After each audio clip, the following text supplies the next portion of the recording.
আমি মায়াকা গোবর্ধন রেড্ডি।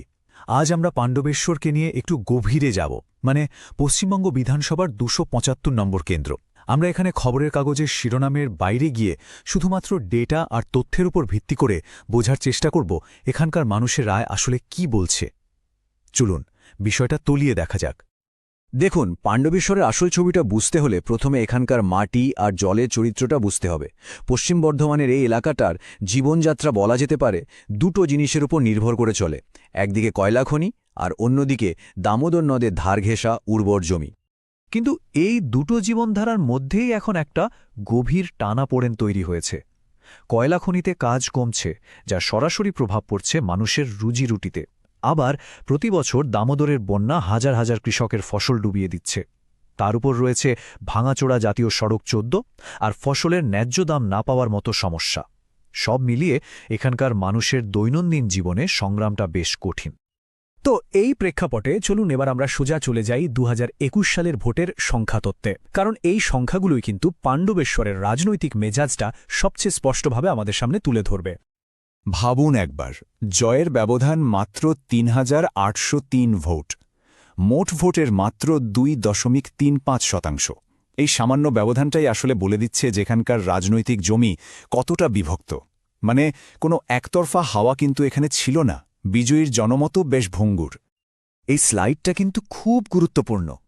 পাণ্ডবেশ্বরের রাজনৈতিক পট পরিবর্তনের আসল গল্পটা এখানেই লুকিয়ে আছে। দেখুন, ২০১৬ থেকে ২০২১-এর মধ্যে কি অসামান্য পরিবর্তন! বিজেপির ভোট ৮.৯% থেকে এক লাফে বেড়ে হয়েছে ৪২.৭%। আর ঠিক তার উল্টো ছবিটা সিপিআইএমের ক্ষেত্রে ৪১.৪% থেকে একেবারে ধসে গিয়ে মাত্র ৭% এসে ঠেকেছে। তৃণমূল কংগ্রেস কিন্তু প্রায় একই জায়গায় ৪৫%-এর আশেপাশে স্থিতিশীল রয়েছে। মানেটা খুব পরিষ্কার, বামেদের যে ভোট ব্যাঙ্কটা ছিল সেটা প্রায় পুরোটাই বিজেপির দিকে চলে গেছে। ২০২১ সালে ভোটদানের হার ছিল প্রায় ৭৭.৫%। বেশ ভালোই বলতে হবে, কিন্তু ২০১৬-র তুলনায় সামান্য কম। তো এই সামান্য কমতির মানে কি? এর থেকে একটা জিনিস বোঝা যায় যে ভোটাররা রাজনীতির ব্যাপারে যথেষ্ট সচেতন, কিন্তু কোথাও যেন একটা হতাশা বা অসন্তোষও কাজ করছে। আমরা এখানে কোনো ব্যক্তি বা দলের পক্ষে বিপক্ষে কথা বলতে আসিনি। আমাদের উদ্দেশ্য হল সিস্টেম বা ব্যবস্থাগুলোকে বোঝা। চলুন এখানকার প্রধান রাজনৈতিক শক্তিগুলোর প্রাতিষ্ঠানিক ক্ষমতা আর দুর্বলতাগুলো নিয়ে একটা নিরপেক্ষ বিশ্লেষণ করা যাক। শাসক দল তৃণমূল কংগ্রেসের দিকে যদি তাকাই, তাদের আসল জোটটা হল নিচুতলার শক্তিশালী সংগঠন আর খনি অঞ্চলের ইউনিয়ন নেটওয়ার্ক। কিন্তু দুর্বলতার দিকগুলো কম নয়, যেমন মানুষের মধ্যে বিশ্বাসের অভাব, বর্তমান বিধায়কের বিরুদ্ধে ফৌজদারি মামলা আর কাটমানি নিয়ে সাধারণ মানুষের মধ্যে একটা ধারণা তৈরি হওয়া। অন্যদিকে বিজেপির শক্তি ছিল তাদের জাতীয় ব্র্যান্ড আর বামেদের ভোটটা নিজেদের দিকে টেনে আনা। কিন্তু তাদের প্রার্থীকে বহিরাগত হিসেবে দেখা হয়েছে আর তাদের প্রচার অনেকাংশেই ধর্মীয় জাতীয়তাবাদের উপর নির্ভরশীল ছিল। গণতন্ত্রে কথা বলার স্বাধীনতার সাথে একটা বিরাট দায়িত্ব জড়িয়ে থাকে। সংবিধান আমাদের প্রত্যেক নাগরিককে যে মর্যাদার অধিকার দিয়েছে, তার দাবি হল রাজনৈতিক কথাবার্তা যেন সম্মানজনক হয়। দায়িত্বজ্ঞানহীন মন্তব্য মানুষের মধ্যেকার বিশ্বাসকে ভেঙে দেয় আর সমাজে বিভেদ তৈরি করে।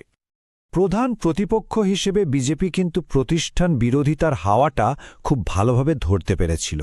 তাদের শক্তিশালী জাতীয় ব্র্যান্ড, শৃঙ্খলাবদ্ধ সংগঠন আর ডেটাভিত্তিক প্রচার কৌশল তাদের অনেকটাই সাহায্য করেছে।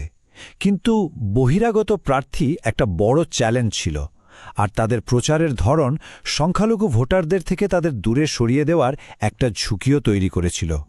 ২০২১-এর ভোটের সবচেয়ে বড় ধাঁধাটা ছিল সিপিআইএমের ভোট কোথায় উবে গেল। এই হারিয়ে যাওয়া ভোটের গল্পটাই আসলে পাণ্ডবেশ্বরের রাজনৈতিক জমির চরিত্রটা আমাদের চোখে আঙুল দিয়ে দেখিয়ে দেয়। ডেটা কিন্তু একদম পরিষ্কার উত্তর দিচ্ছে। ২০১৬ সালে সিপিআইএমের যে প্রায় ৪১% ভোট ছিল, তার সিংহভাগই ২০২১-এ বিজেপির বাক্সে চলে যায়।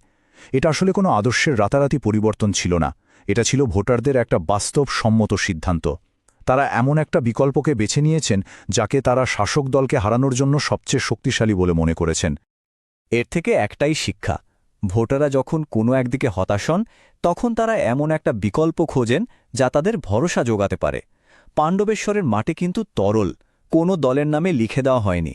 এখানকার মানুষের আনুগত্য নির্ভর করে তাদের চাকরি, নিরাপত্তা আর সম্মানের প্রতিশ্রুতির ওপর। এতক্ষণ তো আমরা সমস্যাগুলো নিয়ে কথা বললাম, এবার আসা যাক সমাধানের কথায়। ভোটারদের অভিযোগের ভিত্তিতেই তৈরি করা একটা সুস্পষ্ট এবং ডেটা ভিত্তিক সমাধান সূত্রের দিকে নজর দেওয়া যাক। এটা নিছক কোনো প্রতিশ্রুতি নয়, এটা সুশাসনের একটা নকশা। মানুষের আসল কষ্টটা কোথায়? আমাদের সমীক্ষায় 4টে প্রধান সমস্যা উঠে এসেছে। 1. বন্যার ত্রাণের টাকায় দুর্নীতি। 2. রেশনে পাওয়া চালের খারাপ মান। 3. মন্দিরের জমি দখল হয়ে যাওয়া। আর 4. জাতীয় সড়ক 14 বেহাল দশা। এগুলোই সেই দৈনন্দিন সমস্যা যা সাধারণ মানুষের জীবনকে সরাসরি প্রভাবিত করে। তাহলে পথটা কি? এখানে একটা স্পষ্ট ধাপে ধাপে এগোনোর পরিকল্পনা রয়েছে। প্রথমত 200 কোটি টাকা খরচ করে 24 মাসের মধ্যে জাতীয় সড়ক 14 সারানো। দ্বিতীয়ত 50 কোটি টাকা দিয়ে 18 মাসের মধ্যে বন্যা নিয়ন্ত্রণের ব্যবস্থা করা। তৃতীয়ত সৌরশক্তি আর কৃষিভিত্তিক শিল্পে 130 কোটি টাকা বিনিয়োগ করে নতুন কাজের সুযোগ তৈরি করা। আর চতুর্থত পাকা বাড়ি আর ঘরে ঘরে পাইপের জল পৌঁছে দিয়ে মানুষের জীবনযাত্রার মান উন্নত করা। এই টেবিলটা দেখুন, এখানে পুরো পরিকল্পনার একটা হিসেব দেওয়া আছে। প্রত্যেকটা কাজের জন্য কত বাজেট, কত সময় লাগবে, আর তার থেকে এলাকার মানুষের কি লাভ হবে সেটাও পরিষ্কার করে বলা আছে। একেই বলে গভর্নেন্স ইঞ্জিনিয়ারিং, মানে শুধু মুখে বলা নয়, একেবারে হিসেব করে কাজ করা এবং তার ফলাফল মাপা। যেমন ধরুন, বন্যা নিয়ন্ত্রণে 50 কোটি টাকা বিনিয়োগ করলে 10,000 একর চাষের জমি বাঁচবে, যার মানে বছরে 100 কোটি টাকারও বেশি ফসল রক্ষা করা সম্ভব। সময় বদলেছে, আর তার সাথে সাথে রাজনীতি করার ধরনও বদলে গেছে। এখনকার ডিজিটাল যুগে ভোটারদের কাছে পৌঁছনোর জন্য প্রযুক্তি একটা বড় ভূমিকা পালন করে, কিন্তু এই ক্ষমতার সাথে সাথে কিছু নতুন দায়িত্বও এসে পড়ে।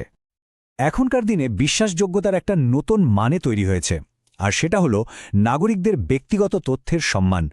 যখন কোনো রাজনৈতিক দল আপনার ফোন নম্বর বা অন্য কোনো ব্যক্তিগত তথ্য সংগ্রহ করে, তখন ভারতের ডিজিটাল পার্সোনাল ডেটা প্রোটেকশন আইন এটা নিশ্চিত করে যে আপনার অনুমতি নিয়েই যেন তা করা হয়, একটা নির্দিষ্ট কাজেই তা ব্যবহার করা হয়, আর আপনার তথ্য যেন সুরক্ষিত থাকে।